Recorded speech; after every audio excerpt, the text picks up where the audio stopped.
Olá, aterrorizados! Aqui é Angel Black trazendo mais histórias de terror para vocês. Antes de prosseguir com o vídeo, quero falar com você aí que ainda não é inscrito aqui no canal, com você que não conhece o meu trabalho. Eu gostaria de pedir que você assista o vídeo. E se você gostar, se inscreve aí, deixa o gostei, compartilhe o vídeo com mais pessoas e ativem as notificações do canal para não ficar de fora sempre que eu postar algo novo aqui na plataforma. E se você não gostar, não tem problemas. Compartilhe com os seus inimigos e se vingue deles. E agora, vamos de histórias sobrenaturais? Fala pessoal, uma pergunta. Dia 19, um dia antes da Páscoa, eu fui para a casa do meu sogro no interior do Paraná. Chegando lá, eles estavam assustados, falando que na madrugada algo passou ao lado da casa, rodeando por várias e várias vezes e fungando alto. Porém, os cachorros que são de caça não fizeram nada. No outro dia, os vizinhos informaram que durante a madrugada viram um morador que não era da região caído em uma valeta. Estava transformado parcialmente e quando batiam a lanterna nele, ele mudava de forma lentamente, como se acelerasse a transformação. Sei que tem várias pessoas que entendem sobre tipos de lobisomens. Os de sina, os pactuados. Essas informações podem ser verdadeiras, será? Foi muito assustador, porque no lugar onde informaram, realmente tinha muitas marcas na estrada. Marcas de unhas enormes, de milharal amassado, e na localidade tem muitos cemitérios pequenos, porque é uma região muito assim retirada. Sendo assim, as pessoas que morrem são enterradas por ali mesmo. A cidade mais próxima fica a quase 80 quilômetros. Quem puder confirmar a história, é possível de ser verdadeira. Agradeço. Gente, esse é um relato que foi enviado anonimamente ao grupo Casos de Lobisomem, o grupo do nosso amigo César, que também tem um canal aqui na plataforma chamado Canal Fronteiras, um canal que eu recomendo, pois é muito bom. E agora vamos para a próxima história de hoje. Bora lá? Na minha família, todo mundo tem a fama de louco. Minha avó é Wicca, sente cheiros que não estão ali. Eu vou além dos cheiros, vejo e ouço coisas. E antes que perguntem, eu faço tratamento direitinho para bipolaridade. Já foram descartados delírios, alucinações, salvo quando não durmo muitos dias seguidos, e esquizofrenia. Enfim, tirando essas esquisitices familiares, tudo normal, né? Eu ando doente. Todo mundo acha que é dengue e eu achando que tinha um espírito junto comigo. Algo me puxando as energias, pois bem. Hoje, lavando a calçada, minha avó entrou para conversar comigo e esperar secar. Quando ela foi sair, ela viu passos saindo de uma poça de água e indo para a porta da casa, atravessando o nosso quintal. São assim como duas casas no mesmo pátio, no mesmo quintal. Olhamos, não havia ninguém dentro do quintal e as pegadas, que, por sinal, eram de um calçado muito grande, foram sumindo. Olhei bem para onde estavam indo e iam para onde estou ficando. Infelizmente, é o único lugar que tenho para dormir no momento. E o que estou podendo fazer é expulsar e dizer que não é bem-vindo aqui. Das minhas vivências, essas são as mais fracas. Já tive contato físico com entidades, de tirar elas da minha cama de madrugada. Precisei proteger toda a casa, benzer a casa, me benzer. Era um espírito muito ruim que tinha sido chamado para estar ali por alguém. Quando isso aconteceu, eu era adolescente, morava sozinha. Levei dias para conseguir voltar para minha casa novamente. Eita! E aí, aterrorizados, vocês já passaram por experiências iguais a essa? Este relato foi enviado anonimamente. Bom, eu vou dizer que eu acredito, pois quem segue o canal sabe que eu já tive experiências sobrenaturais por 2 vidas. E posso garantir que não é nada assim legal. É realmente assustador. Dentre todas as experiências que eu vivi, salvam-se 3, no máximo, que não me deram tanto medo. Bem, mas vamos para a próxima história de hoje? Esse aqui me parece interessante. Um anjo de asas molhadas. Dizem que toda vez que choramos a perda de um ente querido, é um impedimento para que esse espírito possa seguir em frente. Gente, minha avó sempre falava isso.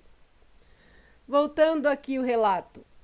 O filho único da minha amada amiga Lúcia, o Renan, desencarnou aos 16 anos e foi uma tragédia que abalou a nossa comunidade. Em geral ali, ele era um menino muito alegre, gentil e de riso fácil, capaz de mover o mundo inteiro só para ver alguém bem. E detalhe, inclusive aqueles que ele não conhecia. Me lembro que ele começou com uma febre alta e foi levado às pressas para o hospital. E desde então entrou em coma e nunca mais voltou para casa.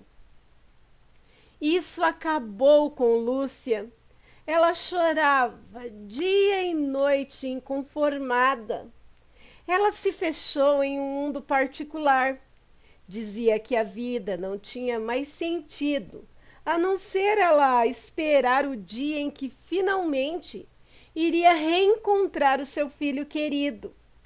Mas algo estava prestes a mudar. Em uma tarde, enquanto ela adormeceu, após outra crise de ansiedade e choro, ela sonhou com Renan. Ela conta que ele estava em um lugar pouco iluminado, mas dava para ouvir o seu choro enquanto ele chamava por ela. Mãe? Mãe, me deixe ir, mãe. Eu preciso ir para casa, mas suas lágrimas e lamentos não me deixam caminhar. Mamãe, eu sei que dói a minha partida, mas saiba que dói em mim mais ainda te ver sofrer por algo que é tão natural. Mãe, a morte não é o fim, é apenas o começo de uma nova jornada. Pare de chorar, mãe. As suas lágrimas me pesam e eu não consigo caminhar. Lúcia me disse que acordou e fez uma oração em intenção ao filho, e dali em diante não chorou mais. Sente saudades, é claro, mas entendeu que deveria deixá-lo ir e continuar aqui a sua jornada. Daí para frente não sonhou mais com Renan sofrendo. Da última vez, ele estava em um campo florido e muito feliz. Por conto contado. E foi postado no grupo Casos de Assombração 2. Gente, a minha avó sempre falava sobre não chorar muito quando perder um ente querido, porque o nosso choro pesam-lhe as asas e não deixa eles voarem de volta para casa.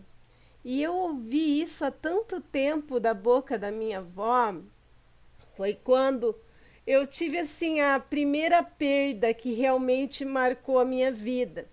Foi quando eu tinha 10 anos de idade e faleceu a filhinha da minha irmã. O nome dela era Vanessa.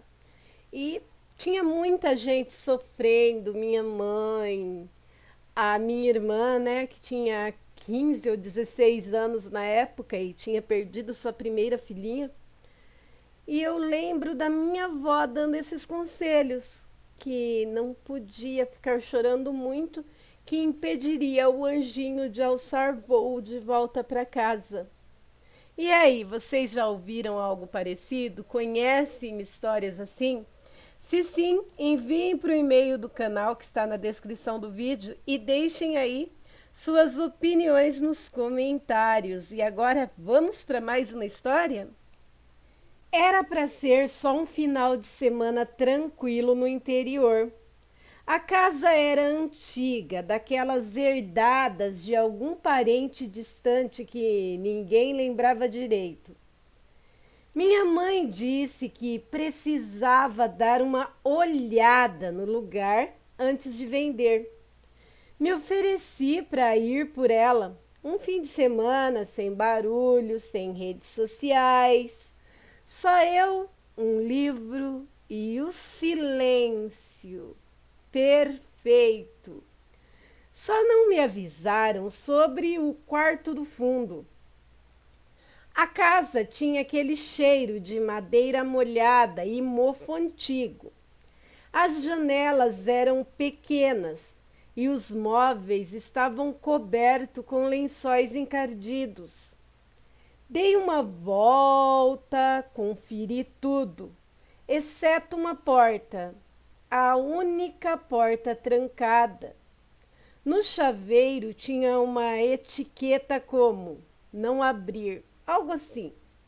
Claro que foi aí que eu fiquei curioso, mas por enquanto deixei para lá. Na primeira noite acordei com um barulho. Era como se alguém arrastasse algo pesado pelo corredor. Levantei, o coração batendo rápido, peguei uma lanterna e não vi nada. Mas percebi que a porta do fundo estava entreaberta, mesmo com a chave ainda no meu bolso. Entrei devagar, a madeira no chão rangia a cada passo. O quarto era completamente vazio. Só havia uma cadeira bem no centro. E nas paredes haviam arranhões, centenas de arranhões, alguns tão fundos que arrancavam pedaços de madeira. Virei para sair, mas a porta se fechou sozinha, assim atrás de mim, puf, num baque seco. Tranquei de novo, tentei não pensar mais naquilo, tentei dormir, mas quando acordei no dia seguinte, haviam marcas de unhas na porta do meu quarto, como se alguém tivesse ficado ali a noite toda tentando entrar. Na terceira noite, então, decidi dormir com o meu celular gravando. Deixei na cabeceira da cama, a câmera voltada para a porta. Na manhã seguinte, eu vi o vídeo. Às 3h14 da madrugada, a maçaneta gira sozinha e uma figura branca, magra demais para ser humana, atravessa a porta sem tocá-la. Sem tocá-la. Ela se aproxima da cama, fica parada do meu lado por 1 minuto e 27 segundos. Sem rosto, sem olhos, apenas pele esticada. Então ela sussurra: como se falasse direto no microfone. Você não devia ter entrado. O pior, no reflexo do espelho, eu não estou dormindo. Estou de olhos abertos o tempo todo e sorrindo. Eita! Essa foi de arrepiar, hein? Por sombras do medo.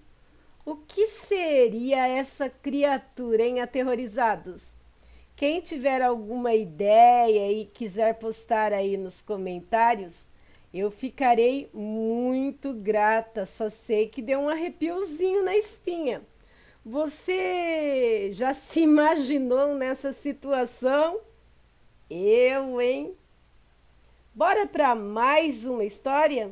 Para quem acredita em manifestações sombrias e ataques de espíritos maus, aqui vai uma história que se passou na década de 1990, principalmente no ano de 91, na cidade de Gachupé, no interior de Minas Gerais.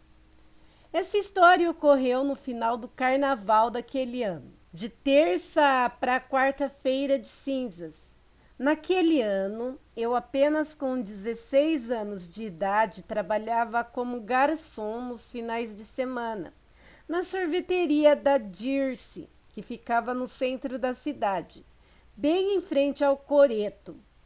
Hoje, depois de décadas, fechou a sorveteria, que era o point da cidade na época, e ficou a saudade daqueles tempos e a história que eu vou contar agora. Na época da sorveteria, entrava e saía muitos funcionários, principalmente garçons. Isso ocorria por causa do movimento lá ser muito alto nos finais de semana. Toninho, que era o responsável pela empresa, contratava mais 2 ou 3 garçons para atender a demanda nos finais de semana ou algum feriado prolongado. Me lembro como se fosse hoje, na sexta-feira, início de carnaval. Chegou lá mais 2 rapazes para ajudar eu e o José. Um senhor que já trabalhava na casa fazia vários anos e já estava velho. Esse era o seu José. Ele não conseguia mais dar conta de atender tanta gente ali. Na época, a cidade recebia gente de todos os lugares, principalmente de São Paulo. E a sorveteria era o local de encontro de muitos jovens. Bom, o caso foi o seguinte, vou chamar a vítima do acontecido aqui de Carlos, porque essa história é real e assustou muita gente na época. Carlos trabalhou aquele final de semana na sorveteria normalmente. Era um rapaz alto, bem magro, de pele escura, quase negra. Cabelos sempre bem penteados e tinha um rosto magro, assim como o resto do seu corpo. Ele parecia aqueles soldados do exército devido ao seu estado físico bem sadio. Na terça-feira de carnaval, o movimento da sorveteria acabou às 4h30 da madrugada, quase amanhecendo. E Carlos, ao sair, encontrou mais 3 amigos.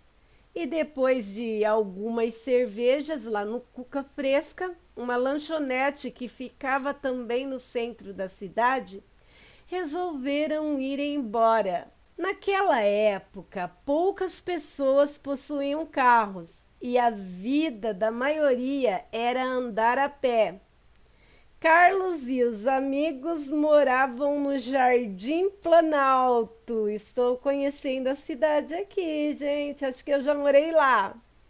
Um bairro que fica até hoje passando o cemitério local. Morei no Jardim Planalto. Com muitas cervejas na cabeça e ousadia na alma, quando se aproximaram do cemitério, um dos amigos fizeram uma aposta.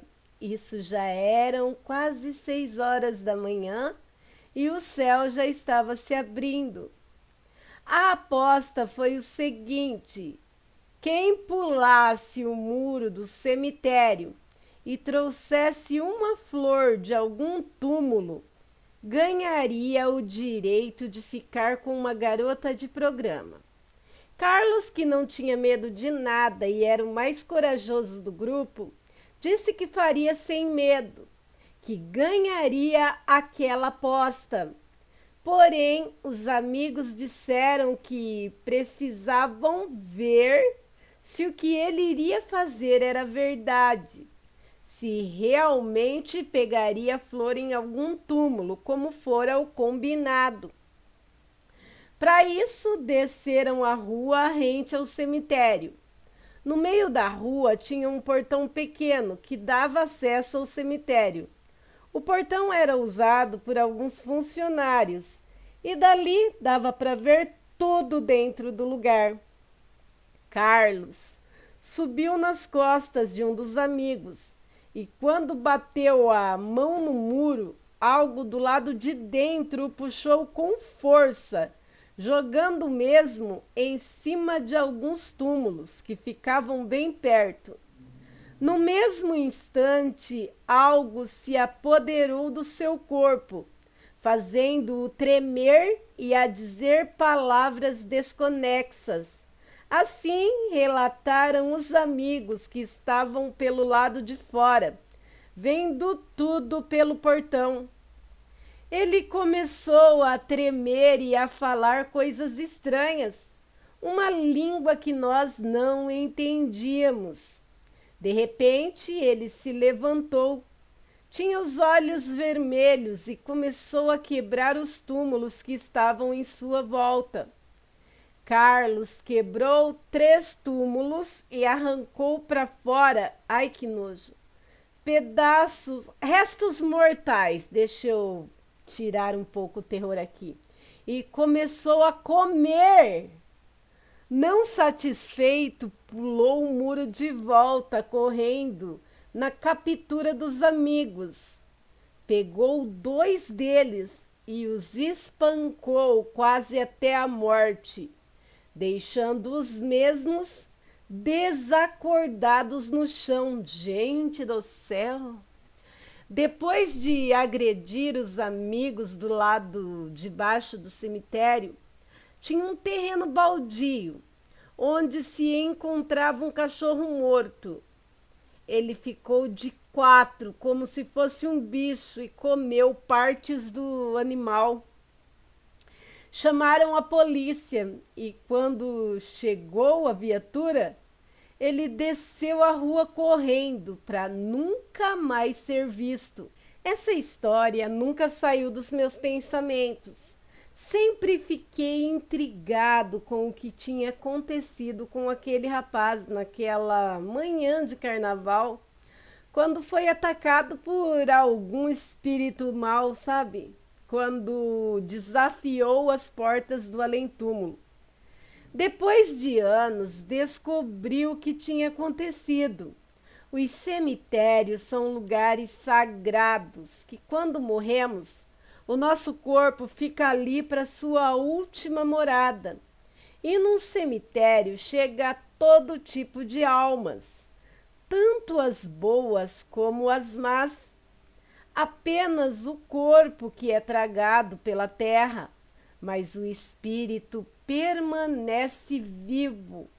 E muitos espíritos ficam junto ao corpo, principalmente se o espírito for apegado à vida terrena. Ele vai ficar ali, por muito tempo, sofrendo as consequências da vida quando encarnado, credo. Se foi um espírito mau ou alguém que tirou a própria vida, digamos assim, demora muito tempo para mesmo se libertar das vestes carnais, vagando entre um mundo e o outro. Nesse dia, quando Carlos aceitou o desafio e pulou dentro do cemitério, pulou ou foi puxado? Deixa eu voltar para o relato. ele foi possuído por um demônio que estava ali, amando de uma mulher que buscava vingança. Essa mulher pediu numa encruzilhada que o tal demônio trouxesse o seu marido de volta e ela daria em troca o seu sangue em uma noite de sexta-feira 13. O tal demônio disse que o pedido era grandioso e que para ser feito teria que usar terra de cemitério. Naquela noite, quando o espírito das sombras trabalhava no pedido da mulher, Carlos, ao colocar as mãos no muro, o demônio sentiu-se ameaçado, porque iria saltar em cima da terra que ele estava recolhendo. Assim, o demônio o pegou pelas mãos e o possuiu, lhe dando uma lição, lhe mostrando que com os mortos não se brinca. Até hoje, quando visito Guaxupé, quando passo perto do cemitério, sinto a minha alma arrepiar, com medo de algum trabalhador das sombras me atacar.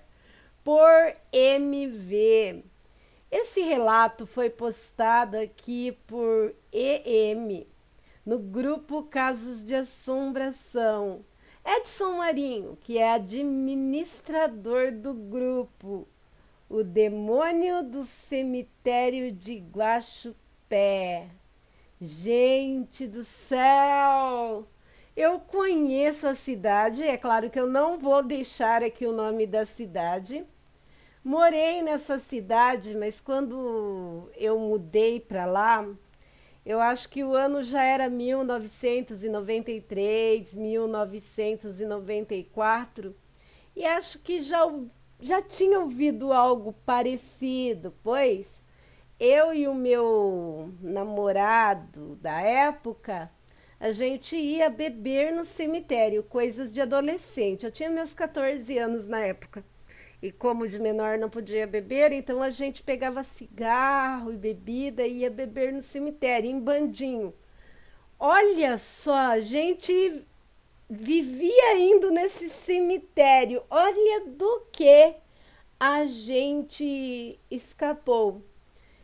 Gente do céu, eu estou chocada, né? Entre um relato e outro, a gente acaba achando um lugar que a gente viveu.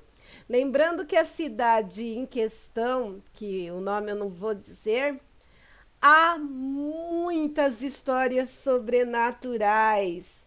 Tinha até um benzedor que a gente chamava ele de Zé do Caixão, porque ele acertava tudo que falava e dormia dentro de um caixão. Eu vou trazer esse relato para vocês qualquer dia desses. Olha, um relato aqui que me abriu a mente para um tempo que eu tinha ele já esquecido dentro de mim. Eu morei nessa cidade aterrorizados por, deixa eu ver, eu fui para lá com então, eu morei lá uns 4, 5 anos e trarei vários relatos de lá para vocês. E vamos de histórias sobrenaturais? O peso dos dias pairava sobre meus ombros depois de uma traição. Era como uma sombra densa. Cada amanhecer trazia a mesma angústia silenciosa. Cada noite era um mergulho em um mar de preocupações, onde eu me afundava na bebida e no cigarro. E em meio a essa tempestade interna, o sono se tornara um refúgio incerto, visto que era muito difícil eu conseguir dormir. E quando eu finalmente conseguia, muitas das vezes era interrompido esse sonho por uma estranha quietude paralisante, a dita paralisia do sono. E foi em uma dessas noites tensas que a fronteira entre o sonho e a vigília se esgarçou de forma peculiar. Como eu disse, sempre que eu tentava dormir, eu acordava presa dentro de uma paralisia do sono. Despertei, aprisionada em meu próprio corpo. A paralisia do sono. A maldita paralisia do sono me imobilizando, me deixando ali como uma estátua de pedra. O ar parecia carregado de uma presença invisível, um silêncio opressor, amplificado pela minha incapacidade de me mover ou gritar. Para quem vive ou para quem tem esses episódios de paralisia do sono, pode confirmar aqui. A única coisa que a gente consegue mover são os olhos. Um medo frio e viscoso começou a rastejar pela minha espinha. No escuro do quarto, a minha visão periférica captou um movimento sutil, uma forma imponente, vagamente reptiliana.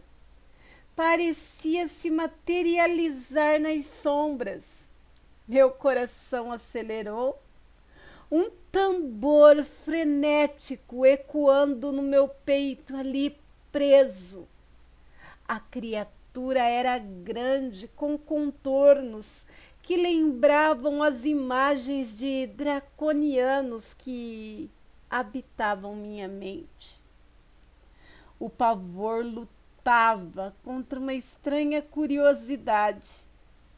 Seus olhos, que brilhavam fracamente em um tom âmbar, eles pareciam fixos em mim.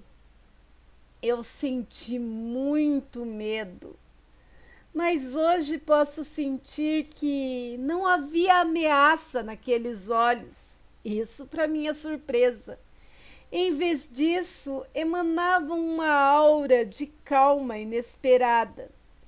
Deixe-me explicar.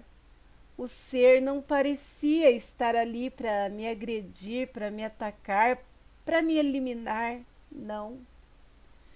Lentamente a criatura se aproximou.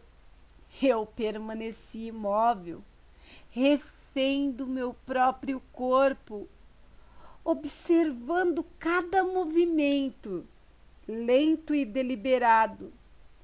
Então aquilo deitou tipo conchinha junto comigo. E foi aí que eu senti. Senti um toque suave, quase que etéreo em meu braço. Não era um toque áspero ou ameaçador, mesmo ele tendo garras enormes e escamas na pele. Não como eu imaginei que seria com aquela coisa ali do meu lado. Era algo surpreendentemente reconfortante, uma pressão leve, como se aquela mão grande e escamosa tentasse me tranquilizar. É muito doido, não é?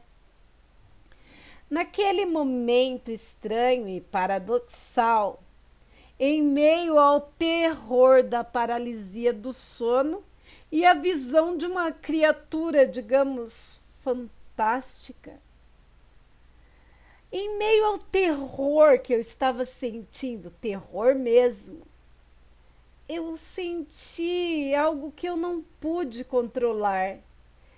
Era tipo uma onda de paz ao meio do pânico, uma onda de paz a percorrer o meu corpo tenso.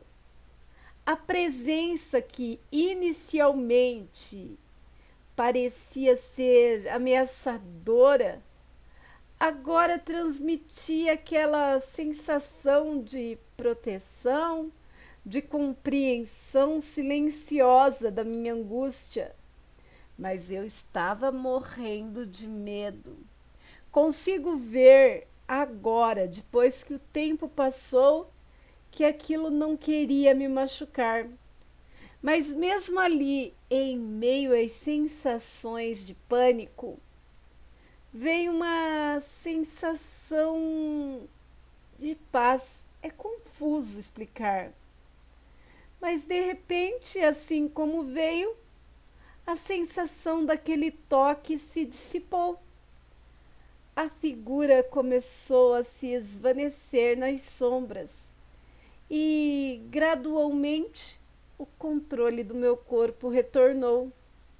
A paralisia se desfez como um encanto quebrado e eu acabei dormindo. Na manhã seguinte, acordei em um sobressalto, o coração ainda acelerado, mas com uma estranha sensação de alívio misturada a medo e também a confusão. Teria sido apenas uma alucinação da minha mente exausta e sofrida, uma projeção dos meus medos e desejos de conforto, visto que eu estava desolada, desamparada e sofrendo? Não sei. Só sei que ainda hoje a lembrança daquela noite permanece vívida. Não sei explicar o que aconteceu, mas em meio a um dos momentos mais sombrios da minha vida, em um estado de vulnerabilidade extrema, eu senti um toque de conforto vindo de uma criatura que só existia em meus sonhos e na minha imaginação. Talvez em nossos momentos mais difíceis, a mente encontre maneiras inesperadas de nos oferecer algum tipo de consolo, mesmo que esse consolo tenha vindo na forma de um draconiano, imaginário, extradimensional, talvez, ou um alienígena. Só sei que isso aconteceu em uma noite de paralisia do sono. Espero que tenham gostado dessa história. Ela captura a intensidade e a estranheza da minha experiência. E aí, aterrorizados, essa história é minha, aconteceu comigo e eu gostaria de saber, de ter uma certeza. Eu senti essa criatura meio humana, meio que dragão, deitando na cama do meu lado, tipo como se estivesse tentando me reconfortar, me abraçando, tipo conchinha, num dos piores momentos da minha vida. E eu senti ele passando aquela garra enorme em mim, mas era suave, um toque leve e suave, como se estivesse tentando me reconfortar. E aí eu olhava com a minha visão periférica e eu via tipo um braço enorme, musculoso, cheio de escamas. Olha o terror, mesmo sentindo uma sensação reconfortante. Eu sei que é muito louco, só vivendo para explicar. Aquilo que eu sentia que ia me matar, me eliminar, estava tentando fazer tipo um carinho, me reconfortar. Não como um macho dá conforto a uma fêmea, mas tipo um irmão tentando acalmar a sua irmã. Tipo um amor fraterno vindo da onde menos se espera, né? Porque uma figura draconiana só causaria medo e terror. Foi o que aconteceu. E essa é apenas uma das minhas experiências com o sobrenatural. Já vi vários tipos de criaturas, ou imaginei, não sei. Deixem aí suas opiniões nos comentários e sempre com respeito. Lembrando que são essas experiências que abriram os meus olhos para ver mais a fundo o mundo sobrenatural, que despertaram um meu interesse por esse mundo cheio de criaturas impossíveis de provar sua existência, mas mesmo assim povoando a mente e a vida de muitas pessoas.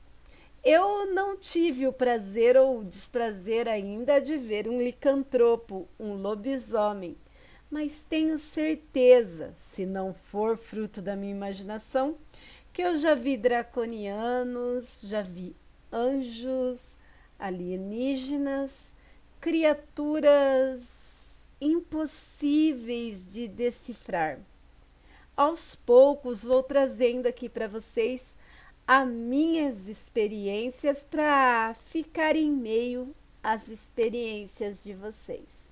Falando em experiências de vocês, quem aí já passou por algo parecido ou que tenha contos, relatos, histórias sobrenaturais e queira compartilhar conosco, basta que envie para o e-mail do canal que está aí na descrição do vídeo. Eu ficarei muito honrada em narrá-las aqui no canal. E agora vamos de história? As cicatrizes que você não vê. Hoje é o funeral da minha mãe.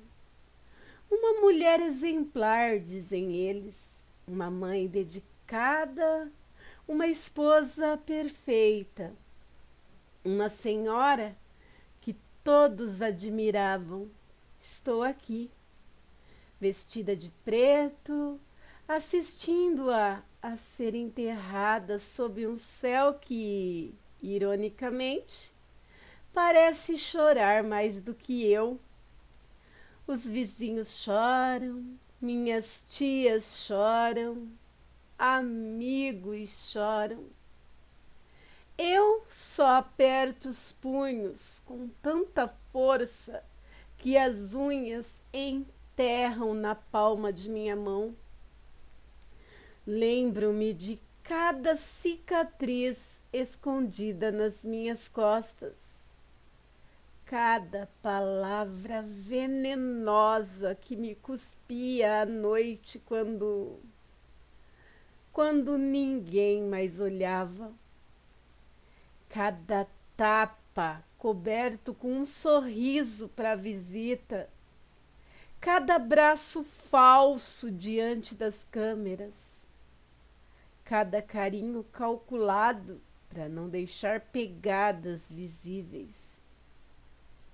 Para todos ela era amor, para mim era tempestade. Uma tempestade silenciosa e constante que me despedaçou antes mesmo de eu saber pronunciar a palavra mãe. Olho para o meu irmãozinho com os olhos baixos, tremendo, agarrado ali, segurando a minha mão, como se fosse desaparecer se eu o soltasse. Ele também sabe. Ele também sangrou em silêncio, mas a boca dele ainda está selada com o medo que ela nos causou nos lábios. Hoje, depois do funeral, a vida deveria continuar. Hoje, deveríamos comer, rir de novo, talvez lembrar dela com carinho. Mas eu não queria continuar a viver sob o peso da mentira. Voltei sozinha para a velha casa onde crescemos, onde cada canto parecia murmurar o seu nome.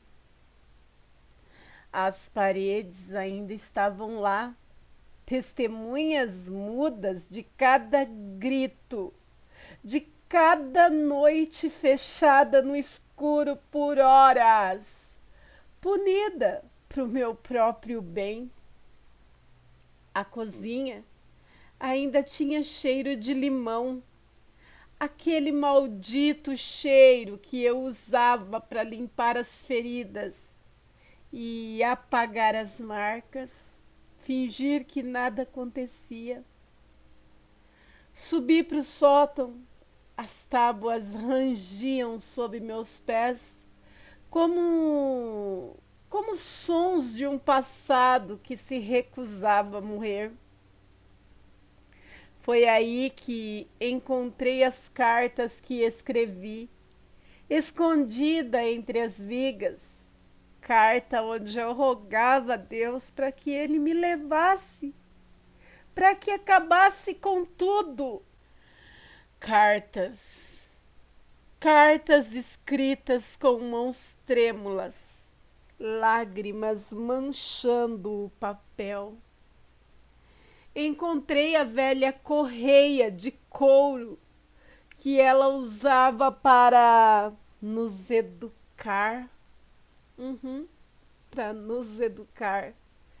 Estava enrolada com tanto cuidado, como se fosse um tesouro de família.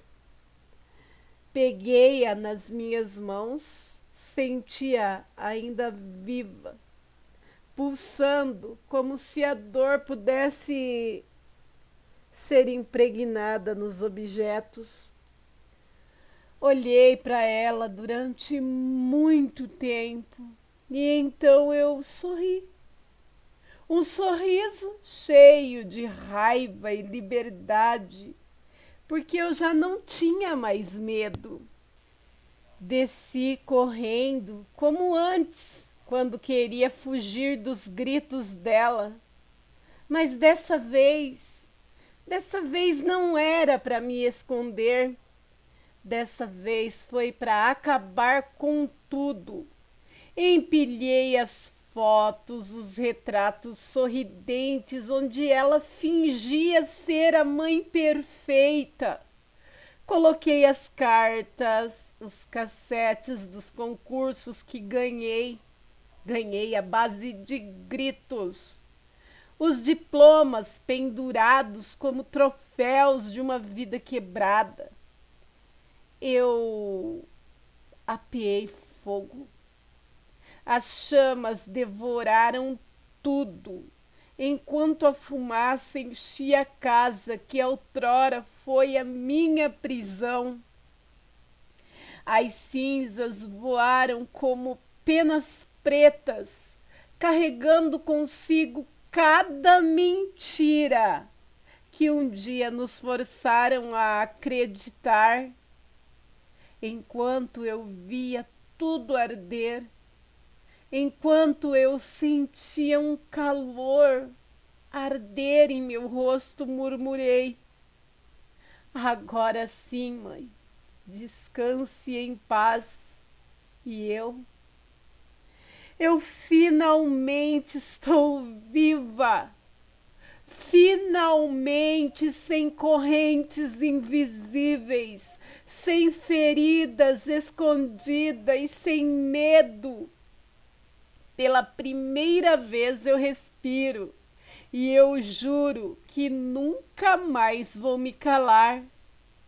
Hoje a casa já não existe. As paredes que guardavam os nossos gritos foram engolidas pelas chamas. O sótão, as cartas, a velha trela, tudo virou pó. Minhas tias perguntam o que aconteceu. Eu disse-lhes que foi um acidente.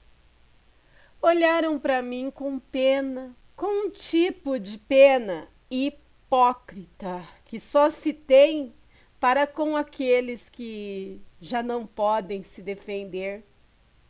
Meu irmão e eu olhamos um para o outro silenciosamente. Nós não dissemos nada, não era preciso. Havia uma verdade em nossos olhos que não precisavam mais de palavras.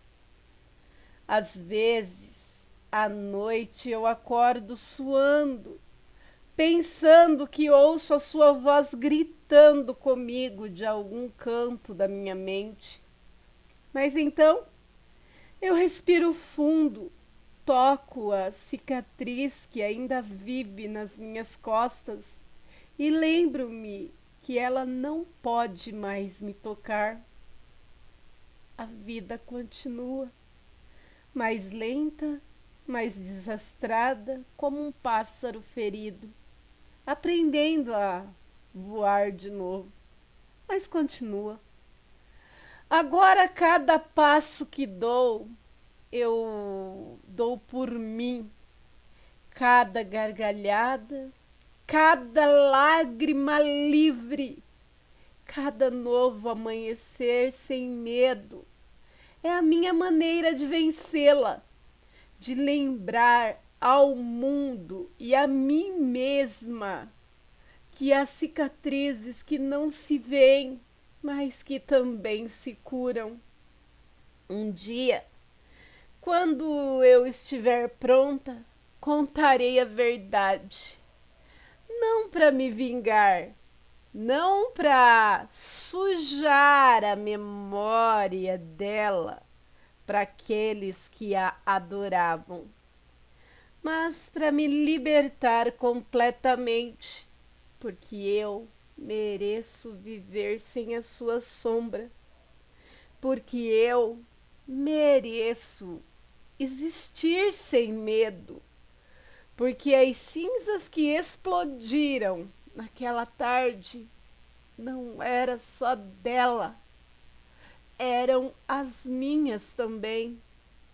E desta vez eu escolhi arder para renascer. Por Thaís Smith. Todos os direitos reservados. Aterrorizados, eu me emocionei aqui vendo essa história, né? Que é o relato, o grito abafado de muitas crianças e adolescentes que sofrem, pois do mesmo modo que existem muitas mães amorosas, também existem monstros genitores e genitoras. Aqueles que deveriam amar e proteger, mas que na verdade podem ser os piores algozes.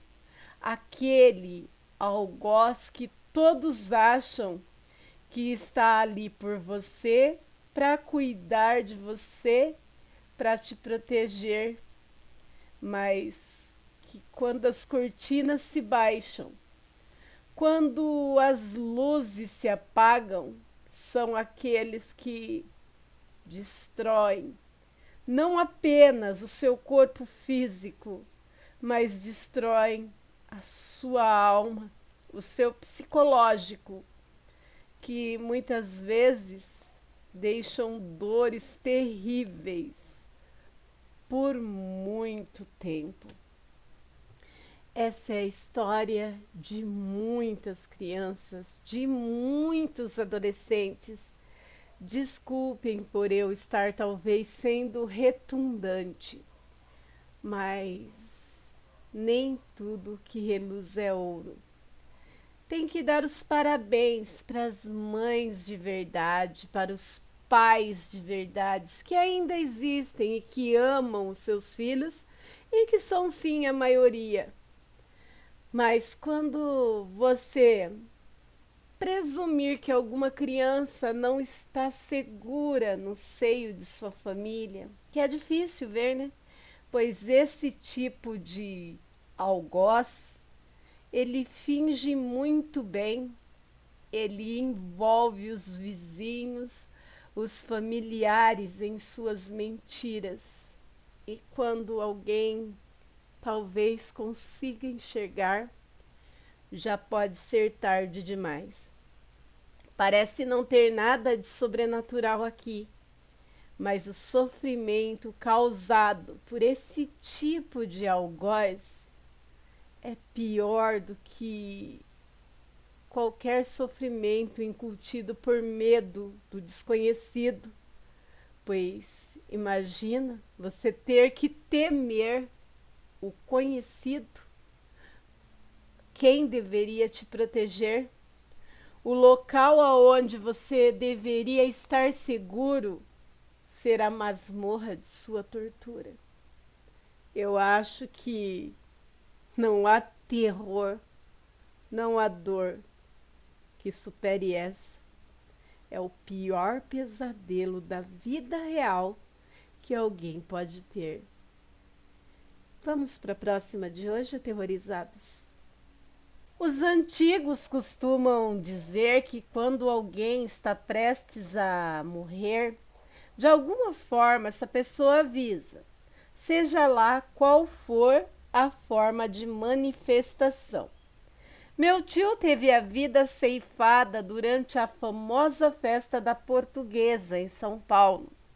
Naquele fatídico dia, minha avó contou que chegou em casa à noite após um dia de trabalho. Colocou a água para esquentar no fogão para fazer um café e foi tomar banho. O banheiro ficava, assim, coladinho na cozinha, bem próximo do fogão. Então ela sabia que não demoraria. Assim que ligou o chuveiro e começou a se molhar, ouviu a porta da sala se abrindo e logo em seguida o som do sofá rangendo, como se alguém tivesse se deitado ali. Era sempre assim quando ele chegava, o meu tio. Na sequência, ela escutou a voz dele dizendo: "Bença, mãe, mãe, mãe." Ela respondeu: "Oi, filho, já chegou? Desliga a água do café no fogão para mim." Ela ouviu passos e em seguida o som da chama se apagando. Terminou o seu banho, saiu do banheiro chamando por ele. Foi então que percebeu algo estranho. O fogo havia se apagado, mas o botão do fogão ainda estava virado, como se tivesse sido desligado de forma incorreta. Ela ajustou o botão e foi até o quarto e reclamou: "Você deixou o botão virado, menino!" Mas não obteve resposta. Ainda enrolada na toalha, ela foi até a sala e não havia ninguém. Puxou a porta, que estava trancada, exatamente como ela havia deixado ao chegar. Ficou pensativa, pensando, sentindo, algo estranho no ar. Cerca de 1 hora depois, o seu outro filho chegou com a notícia devastadora. O irmão tinha tido a vida ceifada pelas mãos de um amigo. FME.